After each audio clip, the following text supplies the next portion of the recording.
கோப்பியம் உண்மையும் பின்னணியும். குடும்ப வன்முறைகளிலிருந்து பெண்களை பாதுகாக்கிறதுக்காக உருவாக்கப்பட்ட சட்டங்களை இன்னைக்கு நிறைய பேர் தவறாக பயன்படுத்துறதுனால ஏற்படக்கூடிய பாதிப்புகளை உணர்த்தும் விதமாக நாமக்கல் பக்கத்தில் ஒரே குடும்பத்தைச் சேர்ந்த தாய், தந்தை, மகன் உட்பட 3 பேர் தற்கொலை பண்ணிக்கிட்ட சம்பவத்தில் தற்கொலைக்கு தூண்டியதாக மனைவி கைதாக இருக்கக்கூடிய சம்பவத்தை பற்றி இப்போ பார்க்கலாம். தேசிய குற்ற ஆவண காப்பக தரவுகளின்படி 2022 மட்டும் இந்தியாவில் தற்கொலை செய்து கொண்டவர்களில் 31.7% ஆண்களும் பெண்களும் குடும்ப பிரச்சனைகளால் தற்கொலை செய்துள்ளார்கள் என்பதுதான் அதிர வைக்கும் உண்மை. அதனை மேலும் உறுதிப்படுத்தும் விதமாக நம்மை சுற்றி அரங்கேறிய தற்கொலை சம்பவங்கள் மேலும் பீதியை கிளப்புகின்றன. அப்படித்தான் நாமக்கல் மாவட்டம் எருமப்பட்டி அருகே வழவந்தி கிராமத்தில் கடந்த 14ஆம் தேதி அதே கிராமத்தைச் சேர்ந்த செல்வராஜ், பூங்கொடி தம்பதியினர், அவர்களது மகன் சுரேந்தர் ஆகிய மூவரும் தூக்கில் சடலமாக தொங்கிய பயங்கரத்தின் உண்மை தற்போது வெளிவந்துள்ளது. ஒரே குடும்பத்தில் தாய், தந்தை, மகன் என மூவரும் தூக்கில் தொங்கியதை கண்டு கிராமமே அதிர்ச்சியில் உறைந்து போனது. பின்னர் இது குறித்து தகவல் அறிந்த போலீசாரும் மூவரின் சடலத்தையும் கைப்பற்றி பிரேத பரிசோதனைக்கு அனுப்பி வைத்து தற்கொலை செய்து கொண்டது தொடர்பாக வழக்கு பதிவு செய்து விசாரணையை தொடங்கினர். அதில் கடந்த 6 மாதத்திற்கு முன்பு சுரேந்தருக்கும் ஸ்னேகா என்பவருக்கும் திருமணம் நடந்த நிலையில், திருமணம் நடந்த நாள் முதலாகவே சுரேந்தரிடம் அவரது மனைவி ஸ்னேகா தனி குடித்தனம் செல்ல வற்புறுத்தி வந்ததன் காரணமாகவே மூவரும் தற்கொலை செய்து கொண்டதாக கூறப்பட்டது. இந்த நிலையில் கடந்த 14ஆம் தேதி தாய், தந்தை, மகன் ஆகிய மூவரும் தற்கொலை செய்து கொள்வதற்கு முன்பாக தங்களது இறப்பிற்கு ஸ்னேகா மற்றும் அவரது குடும்பத்தினர்தான் காரணம் என கூறி வீடியோ பதிவு செய்து அதனை உறவினர்களுக்கு அனுப்பியிருந்தனர்.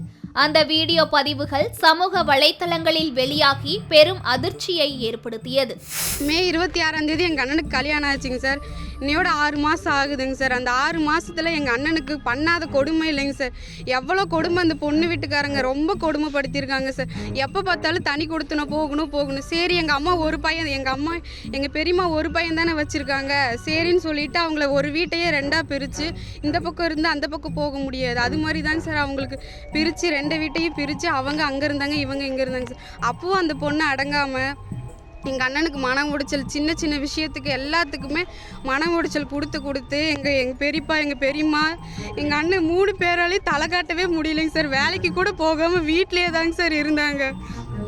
இதுவும் தாங்க முடியாமல் எங்கள் அண்ணன் சரி போய் சமாதானம் பேசினாலும் வேட்டாம்படிக்கு போனாங்க சார். அங்கேயும் போய் எங்கள் அண்ணனை அடித்து, எங்கள் பெரியப்பா, பெரியம்மா எல்லாத்தையுமே அடித்து, எங்கள் பெரியம்மா முடியை பிடிச்சி ஆட்டி எல்லாம் பண்ணாத கொடுமை எல்லாமே பண்ணியிருக்காங்க சார்.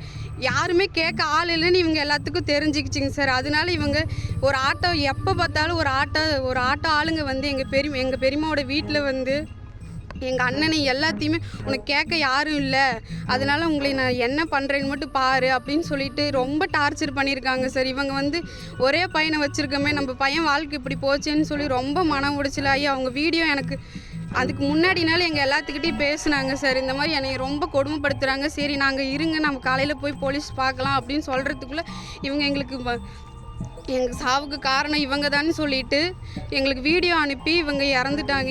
எப்படி இறந்தாங்கன்னு தெரியலங்க சார். தூக்கு மாட்டி இறந்துட்டாங்க அப்படின்னு சொல்கிறாங்க. ஒரு கையில் எப்படிங்க சார் 3 பேர் தூக்கு போட முடியும்? எப்படி பெத்த பையனையே, எப்படி ஒரு ஆசாசியாக வளர்த்த பையனை எப்படிங்க சார் தூக்கு போட, அவங்களே தூக்கி கட்டுவாங்க? நீங்கள் தாங்க சார் எல்லாம் பெண்களுக்கு மட்டும்தான் நியாயம் இருக்குது, ஆண்களுக்கு ஏன் நியாயமே இல்லையா? ஏன் பெண்களுக்கு மட்டும்தான் சட்டமா, ஆண்களுக்கு சட்டம் இல்லையா? இந்திய சமூகத்தில் துன்புறுத்தல் மற்றும் அடக்குமுறைகளிலிருந்து பெண்களை பாதுகாக்க ஏற்படுத்தப்பட்ட இந்த சட்டங்கள் காலப்போக்கில் சாபமாக மாறிச்சா அப்படின்னு சந்திக்கக்கூடிய விதமாக நடந்த சம்பவங்கள், எடுக்கப்பட்ட நடவடிக்கைகள் என்ன அப்படிங்கிறத பற்றி இப்போ பார்க்கலாம். வீடியோ ஆதாரங்களின் அடிப்படையில் நடவடிக்கையில் இறங்கிய எருமப்பட்டி போலீசார் தற்கொலைக்கு தூண்டியதாக சுரேந்தர் மனைவி ஸ்னேகாவின் மீது வழக்கு பதிவு செய்த போலீசார் அவரை கைது செய்து நீதிமன்றத்தில் ஆஜர்படுத்தி சேலம் மத்திய சிறையில் அடைத்தனர். ஆனால் சுரேந்தர் தற்கொலை செய்வதற்கு முன்பு வெளியிட்ட வீடியோவில் மனைவி ஸ்னேகாவை மட்டுமல்லாமல் அவரது குடும்பத்தாரும் தற்கொலைக்கு காரணம் என குறிப்பிட்டிருந்த நிலையில் போலீசார் ஸ்னேகாவை மட்டும் கைது செய்திருப்பதால் சுரேந்தர் மரண வாக்குமூலத்தில் குறிப்பிட்டிருந்ததைப் போல பெண் வீட்டார் மீது நடவடிக்கை எடுக்க உறவினர்கள் வலியுறுத்தி வந்தனர். ஆனால் போலீசார் ஸ்னேகாவின் குடும்பத்தினரின் மீது நடவடிக்கை எடுப்பதில் காலம் தாழ்த்தி வந்ததால் பொறுமை இழந்த சுரேந்தரின் உறவினர்கள் மன உளைச்சலுக்கு ஆளாக்கி தற்கொலைக்கு தூண்டிய ஸ்னேகாவின் குடும்பத்தினர் மற்றும் உறவினர்கள் மீது கடுமையான நடவடிக்கை எடுக்க வேண்டும் என மாவட்ட ஆட்சியர் அலுவலகம் மற்றும் காவல் ஆணையரிடம் கோரிக்கை விடுத்தனர். இப்ப சமீபத்துல நடந்த வாழவந்தி, அதாவது குடும்பத்தோட தற்கொலை பண்ணிக்கிட்ட அந்த நியூஸ் என்னை ரொம்பவே கஷ்டப்படுத்துச்சு. ஏன் அப்படின்னா ஒரு ஃபேமிலியில இஷ்யூ அப்படிங்கிறது எல்லா இடத்துலையுமே இருக்க தான் செய்யுது. ஆரம்ப காலத்துலலாம் உடல்நிலை சரியில்லை அப்படிங்கிற ஒரு காரணத்தினால இறக்குறாங்க அப்படிங்கிறது மாதிரி இப்போ ஃபேமிலி இஷ்யூ, இதனால நாங்கள் மன உளைச்சலுக்கு ஆளாகி நாங்கள் இறந்துடுறோம் அப்படிங்கிற ஒரு சூசைட் நோட்டும் கூடவே ஆட் பண்ணி அவங்களும் இறந்துடுறாங்க. பட் இறப்பு அப்படிங்கிறது ஒரு விஷயத்த நம்ம கையில் நீங்கள் எப்படி எடுத்துக்க முடியும்? ஏன்னா எல்லாருக்குமே வாழ்க்கை அப்படிங்கிறது ஒரு தடவை தான். ஆனா நீங்க உங்க ஃபேமிலியில ஒரு சில பிரச்சனைகள் இருக்கு அப்படின்னா நீங்க அதுக்கு கவுன்சிலிங் அப்படிங்கிற ஒரு விஷயமும் இருக்கு. உங்க ஹஸ்பண்ட் ஒய்ஃப்குள்ள ஏதாவது ஒரு பிரச்சனை இருக்கு அப்படின்னா நீங்க கவுன்சிலிங் சென்டர்ல போயிட்டு உங்களோட ப்ராப்ளம் என்ன அப்படிங்கிறத பேசி தீர்த்து நீங்க அது மூலியமா ஒரு தீர்வு கொண்டு வந்திருக்கலாம். அது மட்டும் இல்லாம கோர்ட் இருக்கு, நீங்க கோர்ட்டுக்கு கூட டிவோர்ஸ் அப்ளை பண்ணி அது மூலியமா கூட உங்களோட பிரச்சனைகளை நீங்க தீர்த்திருக்கலாம். அதை பண்ணாம நீங்க உங்க கையில நீங்களே ஒரு முடிவை எடுத்துக்கிறது உங்களை பாதிக்கிறது மட்டும் இல்லாம மற்றவங்க எல்லாரையும் அது பாதிக்குது. நீங்க உங்களுக்கு அந்த பிரச்சனையில இருந்து வெளிவர முடியல அப்படின்னா உங்களுக்கு நெருங்கிய நண்பர்கள் அப்படின்னு நிறைய பேர் இருப்பாங்க. அவங்க கிட்ட நீங்க பேசி எனக்கு இந்த மாதிரி பிரச்சனை இருக்கு, என்ன பண்ணலான்னு எனக்கு தெரியல, ஏதாவது ஒரு சொல்யூஷனை சொல்லுங்க அப்படின்னாலும் நீங்க அதற்கு உண்டான சொல்யூஷனை கண்டுபிடிச்சிருக்கணும். இதுக்கு சூசைட் தான் ஒரு தீர்வு அப்படிங்கிற மாதிரி நம்ம போயிருக்க கூடாது. பெண்களுக்கு எதிராக அதிகரித்த குற்றங்களை தடுக்கிறதுக்காகவே அவங்களுடைய பாதுகாப்புக்காக சட்டங்கள் இயற்றப்பட்டது. ஆனால் இன்னைக்கு அதையே ஆண்களுக்கு எதிரான ஆயுதமாக சிலர் திருப்பி இருக்கிறாங்க அப்படிங்கிறது தான் வேதனை.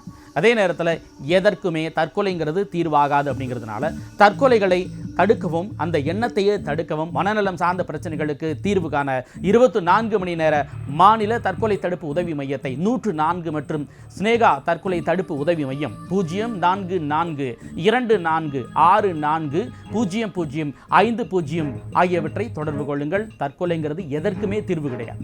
மீண்டும் அடுத்த கோப்பியம் நிகழ்ச்சியில் உங்களை எல்லாம் சந்திக்கிறேன். அதுவரை உங்களிடமிருந்து விடை பெறுபவர் சிவகுமார்.